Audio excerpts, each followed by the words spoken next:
Assalamualaikum teman-teman, welcome to Cinta Story Channel. Episode 36, Pembalasan untuk suami dan pelakornya.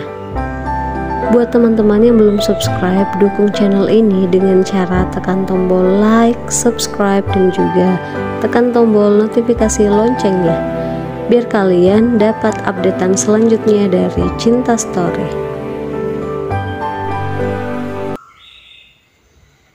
Adam menunggu Aira di dalam kamar. Dia sangat marah dan kecewa setelah mengetahui bahwa Aira mencampur sebutir obat pada tehnya tanpa sepengetahuannya. Obat apa itu? Aku tidak berpikir kamu bisa melakukan hal seperti ini padaku, Aira. Ucapnya marah. Matanya memerah menahan amarahnya. Beberapa saat kemudian, Aira masuk dengan membawa secangkir teh dan juga sepotong cake coklat. Dia meletakkan nampan tersebut di atas nakas, lalu duduk di samping Adam. Sayang, kamu kok masih pakai baju ini? Kamu gak mandi? Katanya tadi mau mandi.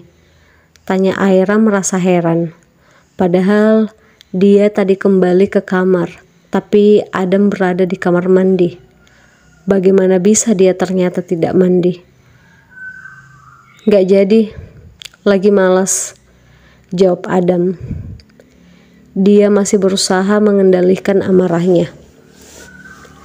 Pandangannya terfokus ke depan dengan tajam, tanpa sedikit pun menoleh ke arah Aira. Tak ada tatapan kasih sayang yang biasa dia tunjukkan pada Aira. Sayang, kamu kenapa? Ada masalah? Coba cerita sama aku. Ucap Aira yang merasa ada yang aneh dengan sikap suaminya yang tidak seperti biasanya. Nggak ada.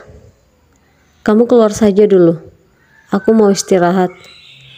Jawab Adam ketus. Adam, kamu kenapa sih? Walaupun aku di sini kan kamu tetap bisa istirahat. Biasanya kamu malah senang kalau aku temani kamu, protes Aira. Biasanya, sekarang tidak. Sekarang kamu keluar. Aku mohon Aira, keluar dari sini. Pinta Adam yang semakin tidak bisa menahan emosinya. Dia sengaja berusaha menahannya. Itu sebabnya dia meminta Aira untuk keluar sebelum hati dan pikirannya tenang, karena dia merasa amarahnya sebentar lagi akan meluap. Enggak, aku enggak mau keluar. Kamu bilang dulu, ada apa sebenarnya? Kenapa kamu sepertinya marah? Salah aku apa? Kamu minum dulu tehnya, biar perasaan kamu tenang. Setelah itu, kamu cerita sama aku. Aira mengambil cangkir teh tersebut, lalu menyodorkannya pada Adam, membuat Adam semakin marah.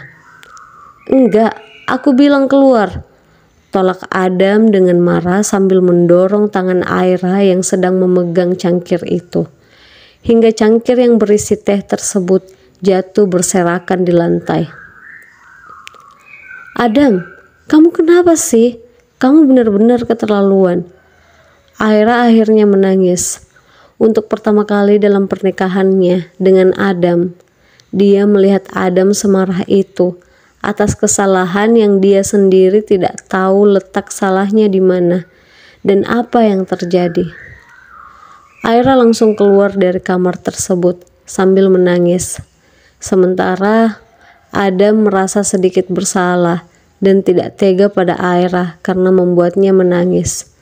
Tapi mengingat kesalahan Aira, dia juga sangat marah pada istrinya itu.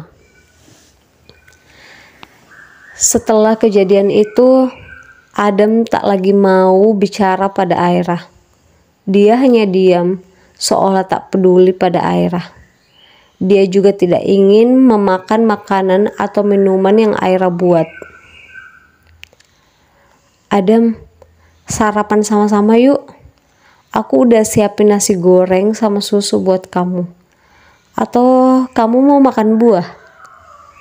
Tanya Aira saat Adam turun dari kamar dengan pakaian yang sudah rapi menghampirinya. Namun ternyata Adam hanya meminum air putih tanpa mau sedikit pun menyentuh sarapan yang Aira buat. Aku berburu, kamu sarapan saja sendiri, balas Adam dengan sikap dinginnya. Tiap pagi hanya itu jawaban yang Adam lontarkan.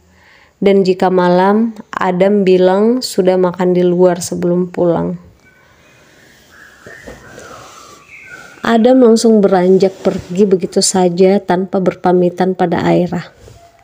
Biasanya, Adam selalu mencium pipi dan memeluk Aira ketika hendak berangkat kerja. Tapi setelah kejadian itu, Adam benar-benar berubah. Dia seperti orang asing lagi bagi Aira. Aira kembali menangis untuk kesekian kalinya karena disikapi seperti itu. Dia sekaligus merasa sangat kehilangan sosok Adam yang selama ini begitu sangat mencintainya. Namun, sudah 2 minggu ini, Adam sangat acuh padanya dan tak pernah lagi memperdulikannya. Apa yang terjadi, Adam? Apa kamu selingkuh? Tanya Aira dalam hati. Satu-satunya yang Aira pikirkan bahwa Adam berubah mungkin karena kehadiran wanita lain. Sementara di sisi lain, Adam berubah sikap, tapi hatinya menunggu Aira mengatakan sejujurnya apa yang selama ini Aira sembunyikan darinya, termasuk tentang obat itu. Adam, kamu di kantor ya nak? Bisa tolong antar mama ke dokter? Kayaknya mama kambuh.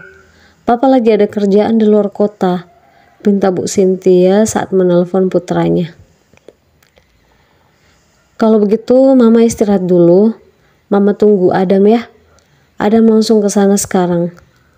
Balas Adam panik. Dia langsung bergegas merapikan dokumen di atas mejanya, lalu pergi ke rumah ibunya. Beberapa saat kemudian, Adam akhirnya sampai dan langsung membantu ibunya masuk ke dalam mobil. Kok bisa sih, Ma? Mama kambuh lagi. Mama pasti nggak jaga makannya ya? Ucap Adam sambil menyetir mobilnya. Mama tadi abis makan yang pedas. Mama pikir nggak akan ngaruh kalau cuma makan sedikit. Jawab Bu Cynthia sambil memegang perutnya menahan sakit. Adam menggeleng. Bukan pertama kalinya ibunya seperti itu. Bu Cynthia kerap kali tak mau mendengarkan siapapun. Terlebih sekarang ini Pak Permana sedang di luar kota. Sudah pasti tak ada yang mengingatkan atau menegur mamanya jika makan sembarangan. Lain kali bisa kan, Ma? Mama jangan makan makanan seperti itu. Kan kalau mama sakit, Adam sama papa pasti khawatir. Iya, jangan bawel deh. Ini mama udah kesakitan. Masih lama gak sih nyampenya? Bu Cynthia terus menekan perutnya dengan kedua tangannya. Dikit lagi nyampe, Ma. Sabar ya, Ma. Jawab Adam. Beberapa menit kemudian, Bu Cynthia masuk ke dalam ruangan dokter untuk memeriksa kondisinya. Sementara Adam keluar untuk membayar administrasi dan biaya perawatan ibunya. Namun saat melewati lorong rumah sakit, dokter yang biasa memeriksanya dengan Aira waktu itu juga sedang lewat berpapasan dengannya. Kebetulan dokter tersebut memang sangat mengenal keluarga Adam, karena ayahnya merupakan rekan bisnis papanya Adam. Dokter? Sapa Adam tersenyum. Pak Adam, sedang apa? Siapa yang sakit? Tanya dokter itu. Mama saya, Dok. Mamahnya kambuh. Jawab Adam. Oh, begitu. Bu Aira mana? Bagaimana program kalian? Pak Adam sudah olahraga dan makan makanan yang saya anjurkan kan? Saya sudah sampaikan ke Bu Aira waktu Bu Aira mengambil hasil pemeriksaan Pak Adam. Maksud dokter apa? Saya nggak ngerti. Apa pola hidup sehat yang dokter maksud itu biar Aira cepat hamil? Tanya Adam yang merasa heran. Iya, karena Pak Adam kan mengalami masalah kesuburan. Jadi Bu Aira kemungkinan kecil untuk hamil jika Pak Adam masih bermasalah, ungkap dokter itu lagi. Apa? Saya bermasalah? Tanya Adam yang semakin merasa bingung.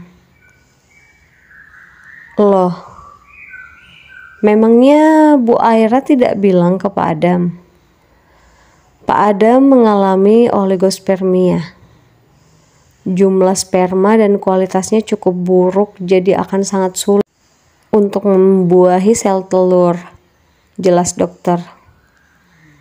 Oh, iya. Aira sudah bilang, Dok. Saya akan lakukan apapun yang dokter katakan. Maaf kalau begitu, saya permisi dulu ya, Dok.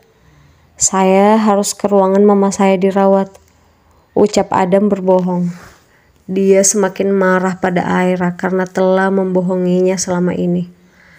Belum selesai tentang obat itu yang entah obat apa. Sekarang Aira ketahuan berbohong soal hasil pemeriksaannya. Oh iya Pak Adam, semoga Bu Cynthia lekas sembuh. Sambil berjalan, Adam merasa sangat kecewa dan marah. Bagaimana mungkin kamu tega membohongi aku, Aira? Bisa-bisanya kamu bilang kalau aku baik-baik saja sementara ternyata aku bermasalah. Ada berapa banyak kebohongan yang kamu sembunyikan dari aku? Keluh Adam yang ingin sekali melampiaskan kemarahannya. Teriak Adam kesal sambil memukul dinding di sebelahnya dengan kepalan tangannya.